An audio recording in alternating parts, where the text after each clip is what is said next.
السلام عليكم ورحمة الله. الحمد لله رب العالمين، والصلاة والسلام على أشرف المرسلين وعلى آله وصحبه وسلم. ഒന്നേകാൽ ലക്ഷത്തോളം വരുന്ന പ്രവാചകന്മാരെയാണ് അല്ലാഹു തആല അവന്റെ ദീനീ പ്രബോധനത്തിലേക്ക് നിയോഗിച്ചു. അതിൽ അവസാനത്തെ നബിയാണ് സയ്യിദുനാ മുഹമ്മദ് റസൂലുള്ളാഹി സ്വല്ലല്ലാഹു അലൈഹി വസല്ലം. ആ നബിതങ്ങൾ കൊണ്ടുവന്നതായ ആദർശമാണ്, ആ പ്രവാചകന്മാർ കൊണ്ടുവന്നതായ ആദർശം ലാ ഇലാഹ ഇല്ലല്ലാഹ് എന്നുള്ളതായ ആദർശം.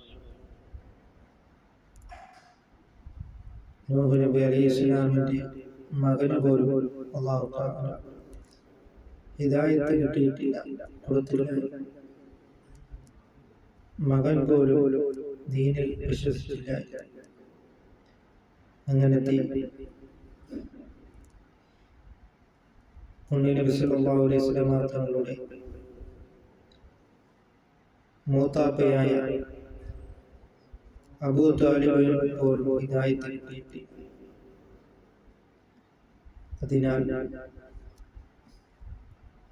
നാം അല്ലാഹുവിലേക്ക് നാം മടങ്ങുകയും വിശുദ്ധമായ ഇസ്ലാം പഠിപ്പിച്ചതായ രൂപത്തിൽ നാം ജീവിക്കുവാൻ നാം ശ്രമിക്കും. അതുകൊണ്ട് നാം ഓരോ സെക്കൻഡ് സമയവും ഖബറിലേക്കുള്ളതാണ് എന്ന് നാം മനസ്സിലാക്കേണ്ടതാണ്. അല്ലാഹു റബ്ബുൽ ആലമീൻ ആകർഷകമായ അല്ലാഹുവിന്റെ പ്രീതിയിലും തൃപ്തിയിലുമായിട്ട് നാം ജീവിക്കുവാൻ നാം ശ്രമിക്കും. അങ്ങനെ നാം മഹബ്ബത്തുള്ള അല്ലാഹുവിനെ നാം ഏറ്റവും അധികം സ്നേഹിക്കും.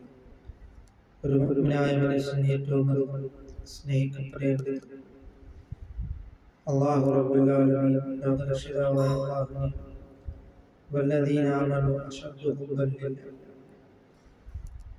അല്ലാഹു തആലയെ ഏറ്റവും കൂടുതൽ മഹബ്ബത്ത് വെക്കുവാനുള്ള മഹാസൗഭാഗ്യം അല്ലാഹു തആല നമുക്ക് നൽകുകയും ചെയ്യുമാറാകട്ടെ.